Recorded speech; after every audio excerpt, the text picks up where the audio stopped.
Well, I promised you a life hack. So, did you know that by subscribing and turning on notifications, that I can bother you every single day because for no cost to you, I'm always putting out content. It's just a subscribe button away. I'm also John Starck from MacMovieGuy.com, your favorite blind film critic, and it's actually a review of the film Life Hack, which is hitting theaters this week.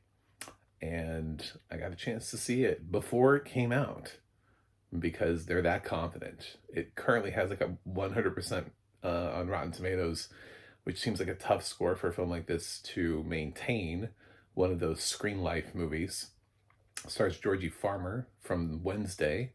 So if you're a Wednesday stan and you're out there shipping all of the, I'm using words I don't usually, this is not my age group, but he's Ajax on Wednesday, so he's the central character here.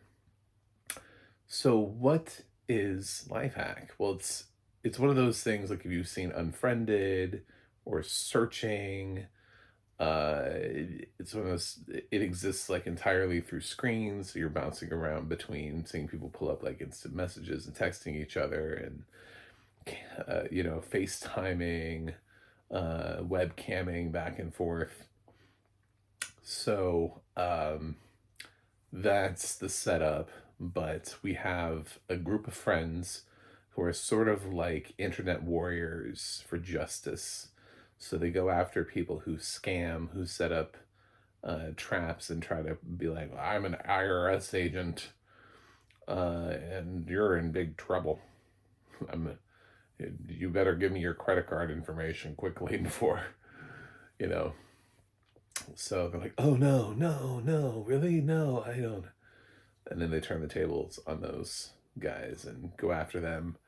So until they decide to go after a social media influencer whose father is ambiguously wealthy, businessman type, and there is a crypto wallet that they're pretty sure that they can hack and get the money from, and no harm, no foul, because it's crypto. Nobody has any idea what it is. So they're banking on the fact that people just won't notice because crypto fluctuates anyway. So, and it's not a tangible thing. So they're hoping to get the crypto wallet. And they do. They pull it off. I know that's a spoiler, but that's not the twist of the movie. We have to get to the point, the actual point of the movie, which is the fact that they sort of get caught by the influencer that they underestimated, who turns the tables on them and says, hey, so I got you and I can turn you in, or you can do this heist for me, which is worth even more money. And so they go forward on that. And it's dangerous. It's a use of this method, this way of filming, in a way where it's not used to be scary. So many of these are like thrillers or horror movies, and this one feels like Ocean's 11 Junior, like the Gen Alpha version of Ocean's 11, where they're doing it all over the internet and computers and stuff like that to try to pull off the biggest heist. The little bit of suspense is in the fact that they get caught the first time, but that's also been sort of a plot that's been used throughout the Ocean's movies, and then parlayed into going for a bigger heist. So, and then the bigger heist is, of course, of somebody who's possibly more dangerous than they had accounted for, and will require them to actually get up off their asses and have to move into new locations. So, I like the movie. I like Life Hack. I think what's funny is because I also try to pay attention to like the community, like you people. I like to see what you're all saying. And there's always that I don't know, that absurd sort of like, well, it has 100% of Rotten Tomatoes. Well, that didn't feel like 100% type film. And it's like, you guys have to remember, it just means 100% of people who have reviewed the film have said yes. It's a yes, no thing. It's binary. It's just, we, there's no maybe, there's no gray area. If we review it, we have to either give it a thumbs up, thumbs down, and either has to be fresh or rotten. That's all it is. And so the score of that means 100% of the people who have reviewed it thus far have said yes. And I'm not changing that. I'm agreeing. It is a film that I would recommend. And I thought it was engaging. It took sort of a format that we've seen used before and flipped it on its head and did something different with it, made it a little bit interesting, gave it a little bit of a different sauce, a little bit of a different flavor, you know, threw some spices on them. Bam! Bam! Emerald. It's not the pinnacle of this. Like, I feel like this screen life thing that we've been doing is still awaiting the use of that one, the director that figures out how to use the film, how to use this perfectly, right? Eventually someone will come along and they'll make the film to end all films in the genre, and suddenly we'll just be like, well, shit, you know. Right now it feels like it's utilized a lot, easily, cheaply, a lot of young casts, young leads, but there's so much potential for it for an indie filmmaker who is looking to expand upon what this screen life thing means, like what it really is. Especially as we explore more into AI chatbots and stuff like that. So yeah, I would, if you have your phone with you, it's gonna drive you insane because it has all of those little notifications, text bings, for all of your apps and everything that they just keep hearing. You're just gonna have to assume that it's not your phone because it will drive you wild. if you, if you just keep trying to look at your phone every single time, you're like, was that my phone or was that the movie? Was that my phone? Was that the movie? Because it definitely did that to me. It was gaslighting me all the time. I just kept looking at my phone. I was like, oh no, that was a movie. Shit. Um, so yeah, full of all those notifications. But yeah, it's a fun movie. I think you should check it out.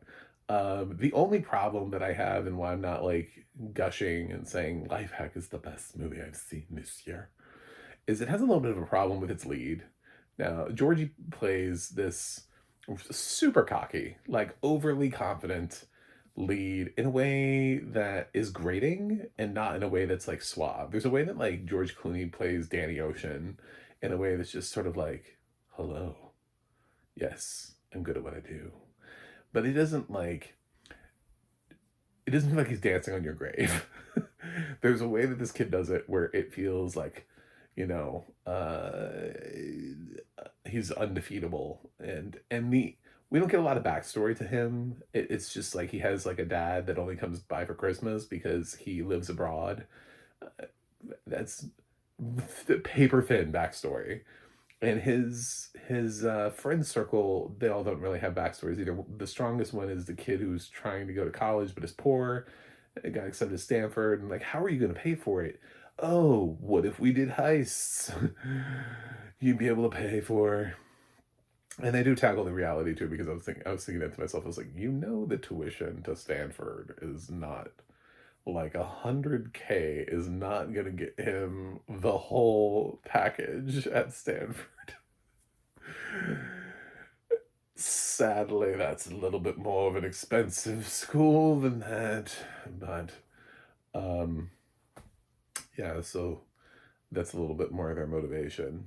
Anyway, um, but yeah, I thought the lead he's really hard to get emotionally invested into, and we open with him, and it's sort of like after the events, so he's having to explain what happened to somebody, and then we sort of watch it. We go back to the beginning and then play through, and then we get back to where we started and the resolution of that. So it's clearly we're supposed to see this from his perspective. I didn't think he was a great protagonist. Like, I thought he was a bit much. I mean, seems like a fun kid. He has way more personality here than he does on Wednesday. They're giving him way more to do. Ajax is not that. Um,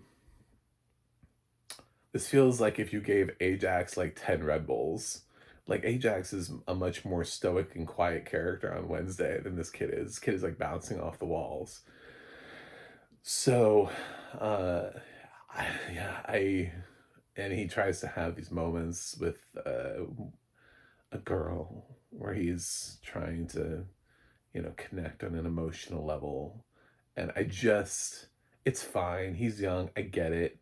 But because the others are not as well developed and we didn't spend, I think the film might have benefited from bouncing around between them so that way we got to know them all a little bit better, like trading the perspective. There are like four leads of this group, not counting the people who come in later, but they're like four of them. And I think maybe trading off between them would have benefited a little bit more if we got to know them all. And just the investment in the characters would have cared a little bit. So that was a little thin for me. Otherwise, I liked Life Hack. So I'm gonna give it a 7.7 out of 10. I think you should watch it. It's coming to theaters. I know there are a lot of big movies this summer. It's a small movie, so if you're not looking forward to one of the big, blockbuster movies of the year, then check out something like Life Hack, which is trying to get your attention. Anyway, thanks for watching. Thanks for subscribing. I'll see you guys on the other side.